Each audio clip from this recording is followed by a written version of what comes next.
It's kind of funny, the upbringing I had, and my old man, he just hates tattoos. He just always had this thing of regret. You know, you regret it when you're older. I just completely disagreed with him. I'm 31 and I'm still, my last tattoo was, I think, 2 months ago. I'm Scott Higginbotham and this is a story of my ink. Growing up, I suppose a lot of the music I listened to and I guess the kind of people I idolised, Brandon Boyd from Incubus was one of them. Like I just loved him, and he had tattoos, and my first tattoo ended up being my favourite song from Incubus, Make Yourself. It means a bit. I think if you listen to the lyrics, I don't know, I guess it probably meant a lot more to me back then than so much as to what it does now. But also, I mean, look, any excuse was a good excuse back then, so I fell on that one. When the old man found that, he asked me to fix the dryer. I think it was off centre, and he saw it and just absolutely flipped. So that was funny, and every time he'd see a new tattoo, he'd just be filthy and yell at me, and I was like, well, what can you do, mate? Everyone's got tattoos, we're all going to be the same, when we're older. Funnily enough, my sister ended up getting, tattoos before me. I went down to Melbourne with 3 tattoos, and I came back with 13 or something, and that was in a space of about 2.5 years. There's definitely some I look at on myself and go, why?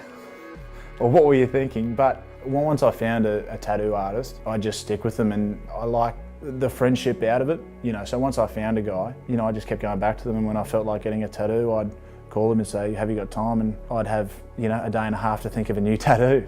So that's how it worked for a while.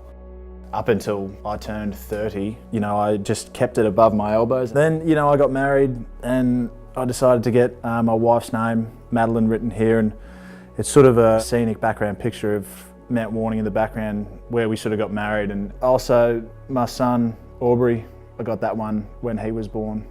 It was deciding, do I wait to see what kind of personality he has and get something based on that? Am I impatient and I just get something straight away? And I did. I think it was like 2 weeks and I got a tattoo for him. So I'm looking forward to him growing up and knowing that that tattoo is for him, and maybe get something for me one day, which my wife will absolutely hate. She doesn't hate mine, and she doesn't not like me getting them, which is one of the reasons why I love her, I suppose. Maybe if my old man didn't continuously say to me when I was growing up, don't get tattoos, you regret it, I might not have got tattoos, but I didn't necessarily think that I'd have as many as I do today. Everyone's got tattoos these days anyway, so it's not like you need to be worried about whether people are going to judge you for having a tattoo. Yeah, I mean, I've got the toughest critic in my old man. The amount of arguments, conversations we've had about how it has nothing to do with my personality or who I am, how I come across, or I guess the kind of person I want to be. My tattoos don't have anything to do with that. They're just something I like and something I want to do.